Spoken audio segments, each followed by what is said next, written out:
एक जंग, दो दुश्मन और ताकत जो पूरे मिडिल ईस्ट को तबाह कर सकती है। एक तरफ इजराइल, परमाणु हथियारों से लैस अत्याधुनिक तकनीक और पश्चिमी देशों का समर्थन। दूसरी तरफ ईरान, एक प्राचीन सभ्यता जो दशकों की पाबंदियों के बाद फिर से उभर रहा है। सवाल सिर्फ इतना नहीं कि कौन ज्यादा ताकतवर है, असली सवाल है, अगर ये जंग शुरू हुई तो क्या बचेगा? अगर कागज पर देखें तो इजराइल दुनिया की सबसे आधुनिक सेनाओं में से एक है। सिर्फ 90 लाख की आबादी के साथ यह देश F-35 जैसे लड़ाकू विमान, आयरन डोम जैसे सुरक्षा सिस्टम और गुप्त परमाणु हथियार रखता है। लेकिन ईरान आकार, जनसंख्या और क्षेत्रीय प्रभाव में एक विशालकाय है। जहां इजराइल तकनीक और सटीकता पर फोकस करता है, वहीं ईरान लंबी रणनीतिक लड़ाई के लिए जाना जाता है, सीरिया से लेकर यमन तक। ऐसा माना जाता है कि इजराइल के पास 80 से अधिक परमाणु हथियार है, हालांकि उसने कभी सार्वजनिक रूप से इसे स्वीकार नहीं किया। दूसरी ओर ईरान कहता है कि उसका न्यूक्लियर प्रोग्राम शांतिपूर्ण है, लेकिन दुनिया को उस पर शक है। अगर ईरान ने परमाणु सीमा पार की तो पूरा मिडिल ईस्ट ज्वालामुखी बन सकता है। यह जंग शायद सेनाओं से शुरू न हो, बल्कि मिलिशिया और मिसाइलों से। ईरान का प्रभाव लेबनान में हिजबुल्लाह, इराक, सीरिया और यमन में हूथी विद्रोहियों तक फैला हुआ है।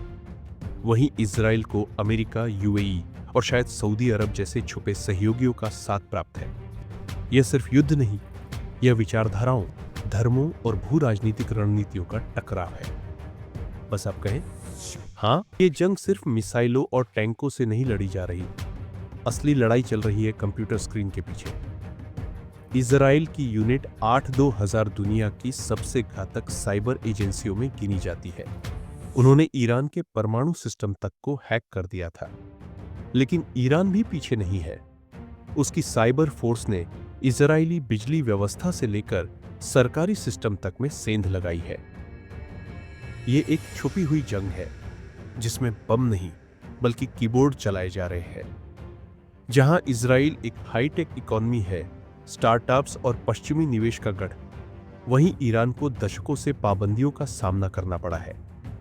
लेकिन ईरान की असली ताकत उसकी जनता है, जो हर संकट में एकजुट हो जाती है।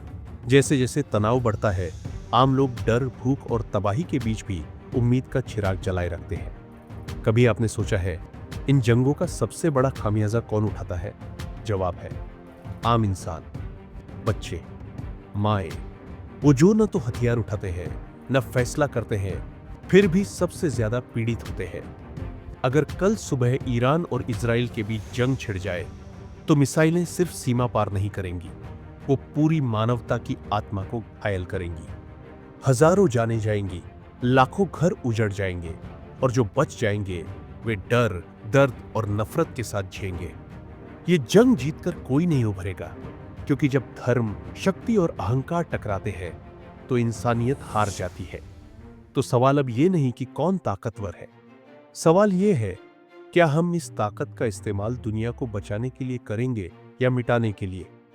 आपके हिसाब से कौन ज्यादा ताकतवर है, ईरान या इजराइल? नीचे कमेंट करके हमें बताइए और इस जरूरी बहस का हिस्सा बनिए। ऐसी और सच्ची कहानियों के लिए सब्सक्राइब करें एलएमएक्स टीवी को, जहां हम दिखाते हैं वो बातें जो दुनिया छुपा लेती है।